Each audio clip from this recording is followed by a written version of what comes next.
আজকে বিশাল একটা ভূমিকম্প অনুভূত হলো। কোরআনের আলোকে জানতে চাই যে কি ধরনের অপরাধে লিপ্ত হলে এই ধরনের আযাব দেন আল্লাহ রাব্বুল আলামিন। প্রথম কথা হলো যে ভূমিকম্প বা কোনো ডিজাস্টার হলে, কোনো দুর্যোগ, প্রাকৃতিক কোনো দুর্যোগ হলেই যে সেটা আল্লাহর আযাব হিসাবেই সবসময় আমাকে ট্রিট করতে হবে, ধরতে হবে, এটা জরুরি বা আবশ্যক না। আমাদের বেশিরভাগ মানুষেরই চিন্তাধারা হলো যে কোনো অসুবিধা আসলেই সেটাকে আল্লাহর আযাব হিসাবে আমরা চূড়ান্তভাবে নিরূপণ করি। কোনটা আল্লাহর আযাব, কোনটা আল্লাহর আযাব না, এটা নবী রাসূলরা থাকলে তারা নিরূপণ করতে পারেন। যে কোনো বিপদ আপদ, যে কোনো মুসিবত আল্লাহর পক্ষ থেকে পরীক্ষা হতে পারে, আবার আযাব হতেও পারে। এখন কোনটা আযাব, কোনটা আল্লাহর পক্ষ থেকে পরীক্ষা, কোনটা আল্লাহ কি জন্য করেছেন সেটা তো আমি জানি না। আমি কিভাবে নিরূপণ করব? একজন মানুষের জীবনে বিপদ এসেছে, কোন একটা বিপদ এসেছে, হতে পারে তার এই বিপদটা তার মর্যাদা বৃদ্ধি করবার কারণ, হতে পারে তার এই বিপদটা পরীক্ষা স্বরূপ, হতে পারে তার এই বিপদটা তার কোনো পাপের ফসল। কিন্তু আমি বলে দিতে পারি না চূড়ান্তভাবে যে এটা পাপের ফসল অবশ্যই।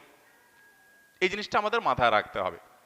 অনেক সময় দেখা যায় সমাজে একজন মানুষ বিপদে পড়ছে, তখন আমরা ধরে নেই যে নিশ্চয়ই কোনো খারাপ কাজ করছে, নাহলে বিপদ হলো কেন। অথচ খারাপ কাজ করলেই শুধু কি হয় না, বিপদ হয় না। এই জন্য এটা একটা মৌলিক বিষয় আমাদের মাথায় রাখতে হবে। দ্বিতীয় কথা হলো, ভূমিকম্প পৃথিবীর সেই প্রাচীন কাল থেকে, শুরু থেকেই নানা সময় হয়েছে।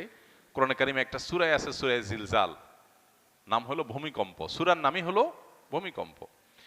সৃষ্টি জগৎ যে ধ্বংস হয়ে যাবে মহাপ্রলয়ের মাধ্যমে, যেটাকে কোরআনে বিভিন্ন জায়গায় আস-সাআহ বলা হয়েছে, সেই মহাপ্রলয় বা বিশেষ মুহূর্ত যেটা সৃষ্টি জগতের ধ্বংসের মুহূর্ত, সেই মুহূর্ত শুরু হবে যে সমস্ত বিষয় দিয়ে, এর মধ্যে একটা হলো ভূমিকম্প।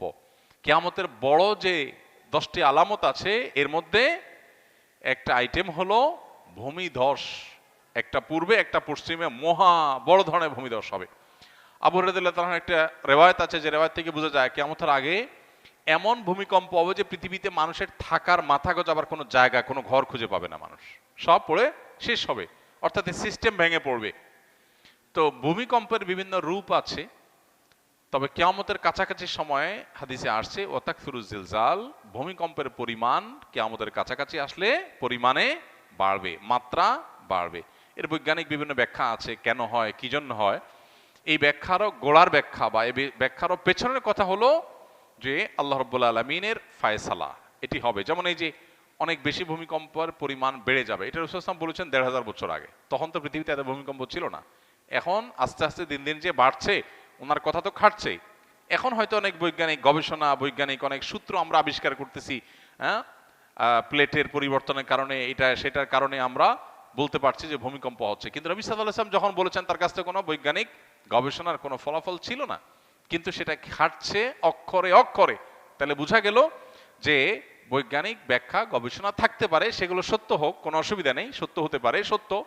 এরপরও এর চেয়ে মহাসত্য হলো এটা আল্লাহর ফয়সালা, এটা আল্লাহর ফয়সালা, এবং সেজন্য হচ্ছে। বৈজ্ঞানিক যোগ বিয়োগ ব্যর্থ হয়ে যেতে পারে, ভুল প্রমাণ হয়ে যেতে পারে, আল্লাহর ফয়সালা ভুল হওয়ার কোনো সুযোগ নাই। এজন্যই তো দেখা যায় এই যে কোভিড-19 সময় আমরা দেখেছি অনেকে পরিপূর্ণ নিরাপদ জায়গায় ছিলেন, আবার কোভিডে আক্রান্ত হয়ে গেছে। আরেকজন সারাক্ষণ কোভিডের রোগীর কাছে ছিলেন, তার কিছুই হয় নাই। তাহলে বৈজ্ঞানিক যুক্তিতে একজন লোক সেফ ছিল, সে তো ভালো থাকার কথা, কিন্তু ভালো থাকে নাই, তাই না? এই জন্য আল্লাহ রাব্বুল আলামিন কি চাচ্ছেন সেটাই বড় জিনিস। আমরা বিভিন্ন কারণ আবিষ্কার করতে পারি, ডেফিনেটলি সে কারণ আবিষ্কার করব, সতর্ক থাকবো, বোঝার চেষ্টা করব, এগুলো কোনো সাথে কোনো হাদিসের কন্ট্রাডিক্টরি নেই। কিন্তু বিশ্বাসের জায়গা হবে সেটাই যেটা আল্লাহ তাআলা ফয়সালা করে রেখেছেন। এই জন্য ভূমিকম্পের এই সমস্ত পরিস্থিতিগুলো আল্লাহ তাআলার আয়াত, আল্লাহর নিদর্শন সমূহ বলতে পারি। আল্লাহ তাআলা কোরআনে কারিমে বলেছেন যে আল্লাহ তাআলা যে নিদর্শন নাজিল করেন, সেই নিদর্শনটা মানুষকে সতর্ক করবার জন্য নাজিল করেন। অতএব আমাদেরকে সতর্ক হতে হবে, এবং এই সমস্ত ভূমিকম্প আমাদেরকে সতর্ক করে যে আমরা যে কোনো মুহূর্তে দুনিয়া থেকে চলে যেতে পারি। বিধায় আমাকে প্রস্তুত থাকতে হবে সব সময়, তওবা, ইস্তেগফার, আল্লাহর দিকে রুজু হওয়ার জন্য কোনো অপেক্ষা নয়। এখনই এই মুহূর্তে আমার তওবা করে ফেলতে হবে, হতে পারে এর পরের মুহূর্তে আমি আর সুযোগ পাবো না। দুনিয়াটা যে খুবই ক্ষণস্থায়ী, এটাকে আমরা যতটা পার্মানেন্ট মনে করি, যেভাবে এটার জন্য আমাদের প্রিপারেশন থাকে, তাতে মনে হচ্ছে অনন্তকাল থাকবো, সেটা যে ভুল। এটা আল্লাহ তাআলা এই সমস্ত ঘটনার মধ্য দিয়ে আমাদেরকে বারবার করে বার্তা দেন, স্মরণ করান। নবী রাসূলরা এসে যে কাজটি করাতেন, স্মরণ করাতেন সেটি। অতএব আল্লাহ তাআলা আমাদেরকে এগুলো থেকে শিক্ষা গ্রহণ করবার তৌফিক দান।